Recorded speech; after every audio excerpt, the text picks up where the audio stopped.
I'm Boitumelo Ntoko, a South African living in Botswana. Thanks for watching.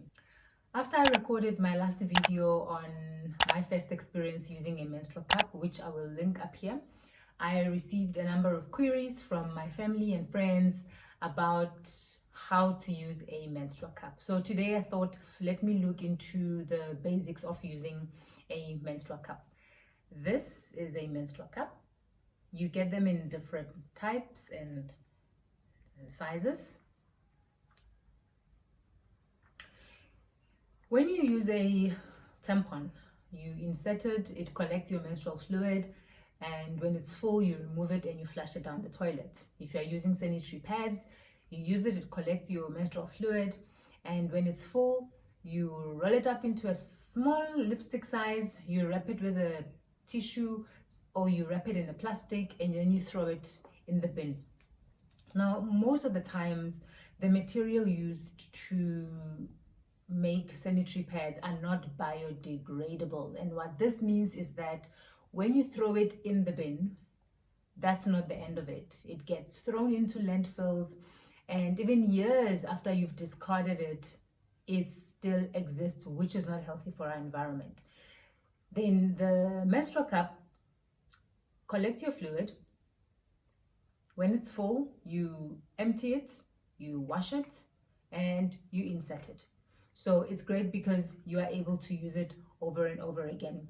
You can use one menstrual cup for a period of 5 to 15 years. So how do you choose a menstrual cup? There are so many different types of menstrual cups available on the market. There are a number of things to take into consideration. Menstrual cups usually come in two sizes. You get an A and a B, a small and a large, or a medium and a large, a small and a medium. In most cases, a lot of brands have two sizes for their menstrual cups. You get other brands that have only one size, and you get other brands that have three sizes. But generally speaking, menstrual cups usually come in two sizes. Now, how do you choose? Do you choose a small or a medium? Everybody's different, so you are going to have to go through a process of trial and error until you find the right fit for you. But a general guide is that if you are under 30 and have not given birth to a child, then the smaller of the two sizes is the preferred size. If you are over 30 or have given birth to a child, then the bigger of the two sizes is what you should go for. That's one. Secondly, you also may want to look at the length of the cup. As an example, this is the Other Secrets menstrual cup. It only comes in one size, so they don't have two versions. It is 66 centimeters long from the rim to the end of the stem, but the size of the cup itself is 50 millimeters. So that's another thing you want to take into account, is the length of the cup. This one is the Ania Moon Cup. It is 68 millimeters in length from the rim to the stem, but the cup itself is 55 milliliters. So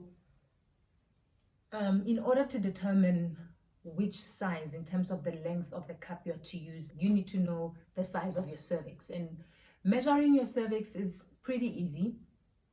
Also, this is not an exact science, it's just an average. So if you take your index finger, is this an index finger?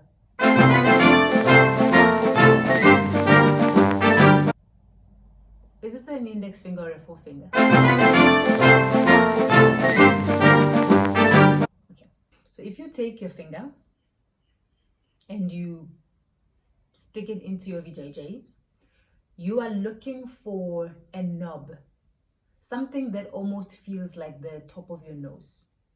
So as you put your finger inside, you search for something that kind of feels like this. It almost feels like the top of your nose. It's a very soft knob. When you touch that, when your finger reaches that, then you know you've reached your cervix. So when you've put your finger inside, if you find that your finger is all the way in, and this is like the mouth of your vajayjay, then it means you have a high cervix. If you your finger is up to here, we can say that you have an average cervix. And if your finger is up to there, it's probably a low cervix. What sometimes happens is that, for me personally, in the first 2 days of my period, I tend to have a very high cervix. And in the last 2 days, I find that my cervix drops quite a bit. So if you have a very high cervix, then you might look for a cup that is longer, so that you find your comfort. But if you have a low cervix and you have a very long cup, such as this one, you may find that part of it sticks out. Part of it sticks out and it might be a little bit uncomfortable. So going for a cup that is a little bit slightly shorter might be comfortable for you. This then also means you can use a particular cup in the first few days of your period and use another one in the last few days of your period. But this is not really necessary. And this is the reason why some people choose to cut off the stem. So now that you've chosen your cup, now you've brought it home, what to do? What do you do? The first thing that you need to do before you use your menstrual cup is to sterilize it. You sterilize it by boiling it for about 5 minutes. That's it. If you are using a brand such as Ava Secrets, for example, it comes in a container like this, so you can put your cup in here and pour boiling water over it and keep it for about 5 to 10 minutes, and you've sterilized your cup. Now you've sterilized your cup and you're ready to use. So what do? So sit on a toilet seat. That, for me, that has been the easiest position that I find to insert the cup. Get your cup. I will still record a video on the various ways in which you can insert your cup, so I will show you an example of a few. Once you are comfortably sitting on the toilet seat, just find a fold that can be easy for you. Let's say you are using the 7-fold method, right? So this is the 7-fold method. Okay, so you folded it into a 7. We assume this is your vajayjay, right? So what you do is this. You put it in like that.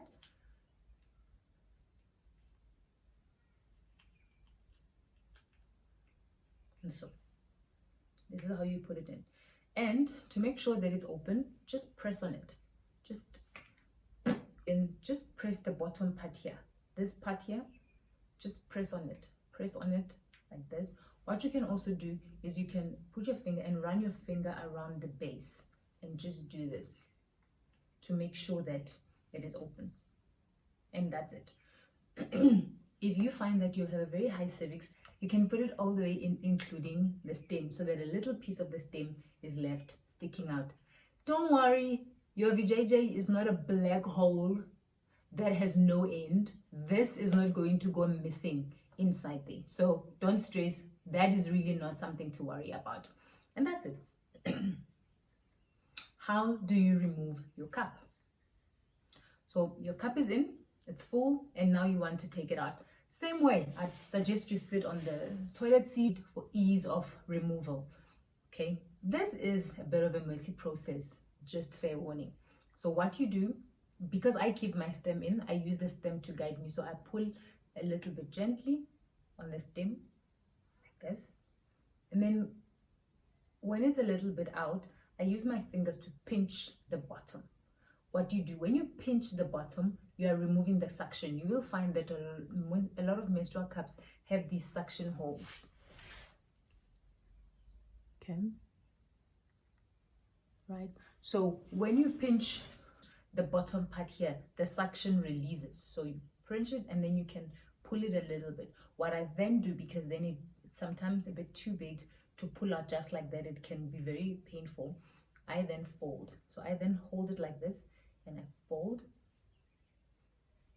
and you slide it out, right? Because you are sitting on the toilet seat, it's just easy. You just empty it out, rinse it, and then reinsert it. Like I said, the other secret comes in a cup. So when I'm done, I just store it in the cup, close the lid. This one, the moon cup, comes in like a little satin bag. So when I'm done, after you sterilize it, you just chop it in there, lock it up, and that's it. Those are the basics of using a menstrual cup. It is really not that difficult. So how about you let me know in the comments down below how you've experienced the menstrual cup, what you would like me to talk about next time, what questions have you got, have you used it before, are you not using it, what are your questions? Please let me know so that we can educate each other in this new journey. So from me, we do Sona.